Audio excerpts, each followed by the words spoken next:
All right, it's 8:24 right now. We're going on to the Church of Philadelphia. Everybody wants to be the Church of Philadelphia. You ask them who they are. Oh, we're the Church of Philadelphia. Yeah. Church of Brotherly Love. Gateway to Asia. Used to promote Greek culture. They were evangelists even before Christianity came in. They were evangelizing the Greek culture. They were a missionary city. 17 AD, the great earthquake left them insecure. After that earthquake, the people were skittish. They were insecure. They were scared. Earthquakes can do that. And so that's part of the reason you see some of the terms that are used in the book to them. Because pillars are spoken of for looking for something solid to hold on to. The name changed a lot. Neo Caesarea, Faustus, it had a lot of different names. Philadelphia itself meant brotherly love. Or friendly city.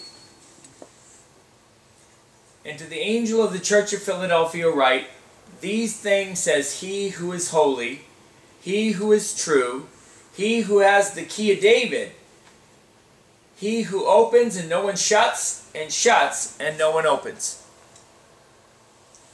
Now, I always love my key. Yes. Yeah. Yeah, a little cross in there, see? Oh, I didn't see it. Oh, you didn't catch the cross? Yeah. It's a Star David and then with the cross in it. Yeah. Anyway. Isaiah 22:22 says, the key of the house of David I will lay on his shoulder, so he shall open and no one shall shut, and he shall shut and no one shall open.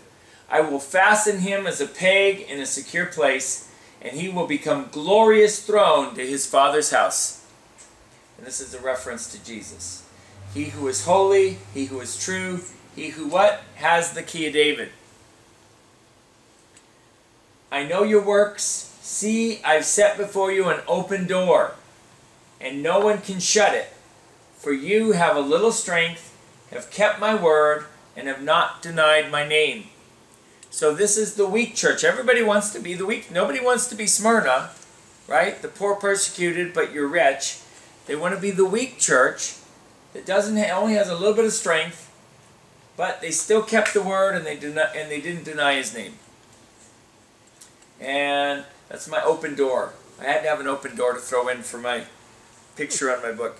Can you go into a little more detail on the key of David? On the key of David? It was kind of like the key of the city. That basically allowed you to open up any place in the city. The skeleton key, so to speak. But basically it was like you were given the key to this. That's where the expression the key to the city comes from. That was like an open door for you. And so he's given him an open door. In this case, I believe this is tied to that door open that John had that opened to heaven. That the open door that God's giving him to is to the throne of heaven itself. And he tells you, he says, in Matthew 18:18, he says, I give you the keys to the kingdom of heaven. That whatever you open on earth shall be opened in heaven. And whatever you loose on earth shall be loosed in heaven. Right? Whatever you bind on earth will be bound in heaven. These are legal terms. He's giving authority.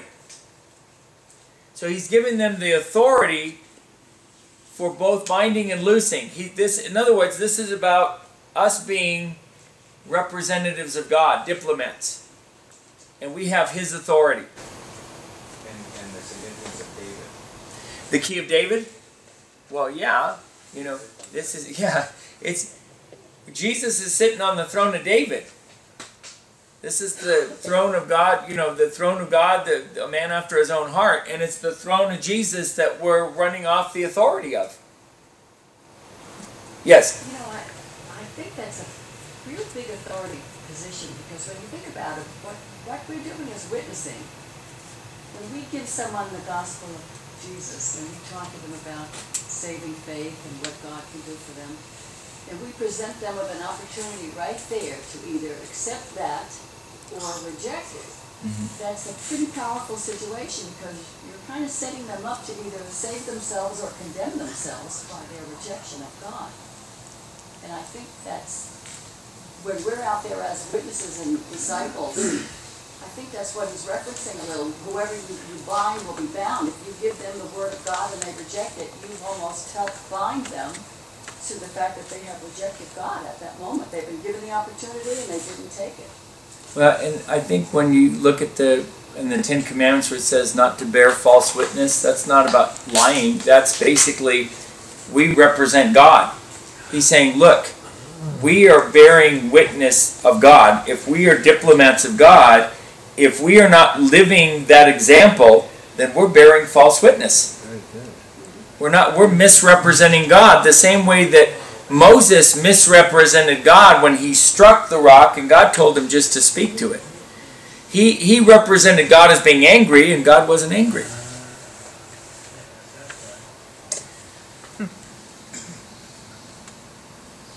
Indeed, I will make those of the synagogue of Satan. Remember we ran into those people before, right? He says, who say they are Jews and are not, but lie. Indeed, I will make them come and worship before your feet, and to know that I loved you. Now, I just did this painting today. Oh, okay. Is that today? Yeah, I did that today. Yeah. Well, and you can kind of tell a little bit. I mean, I kind of skimped a little bit on when I started getting to the whole bent down bowing. I didn't really get that detailed. But Who's the man with the dark hair next to Jesus? this one here, when he says, I will make those of the synagogue of Satan bow down before you and know that you're the ones that he loves. So in other words, when they're bowing down before Jesus, they have to recognize that these ones here that they were persecuting are the ones God really loved. So this is one of the ones that overcomes, that has the name of God and the name of his city on his forehead. I don't know if you can see that on his forehead right there. At the end of this. It looks red. Yeah, I think you get a better close-up picture on the last one. Say they are Jews, worship at his feet. Because you have kept my command and persevered, I also will keep you from the hour of trial that will what? Which will come upon the whole world. Another end-time reference again. It says, to test those who dwell on the earth. Now, if you notice, this once again is you notice the common factors we have here? The two churches with nothing bad, right? Both of them were being persecuted by who? Those who say they're Jews and are not, but are of the synagogue of Satan. Behold, I'm coming quickly. Hold fast to what you have, that no one may take your crown. Another thing again, remember? Church of Smyrna, they had nothing bad to say about. He says, he that overcomes, I'll give him a crown of life. This one, once again, he's telling them, look, hold fast to your crown, that nobody takes your crown. Now, Smyrna got the crown of life, right? If you'll notice, down here, the crown of rejoicing is to those who have led others to God, and they will be our crown of rejoicing. 1 Thessalonians, well, what a coincidence. The church that parallels this one is the church of Thessalonians. And this was an evangelical church. So the church they get, or the crown they get, is a crown of rejoicing. For what is our hope or joy, our crown of rejoicing? Are not even you in the presence of the Lord Jesus Messiah at his coming? For you are our glory and our joy. He who overcomes, I will make him a pillar in the temple of my God, and he shall go out no more. And I will write on him the name of my God and the name of the city of my God, the new Jerusalem, which comes down out of heaven from my God. And I will write on him a new name. So in other words, this is the seal of God. A king's seal was the seal, the name of the God, and the name of his kingdom. In 7:3 he says, do not harm the earth or the sea or the trees till we have sealed the servants of our God on their foreheads. That's the church of Philadelphia that overcome. And you can probably see this one a little better, they're a little bigger. See that? It says Yahweh Yerushalayim. They're good looking too.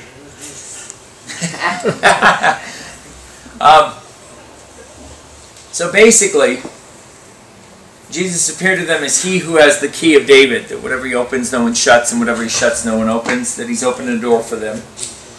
They have a little strength, but the ones that say they're Jews and are not, he's going to show that he loves them. You know, that they'll see that he loves them. There's really no problem with them. He was basically tells them, look, hold fast though to keep your crown of rejoicing, so that you don't lose it. But those that overcome are going to be pillars in the New Jerusalem, and they're going to have the seal of God. Matthew 13:45. Again, the kingdom of heaven is like a merchant seeking beautiful pearls, who when he had found one pearl of great price, went and sold all that he had and bought it.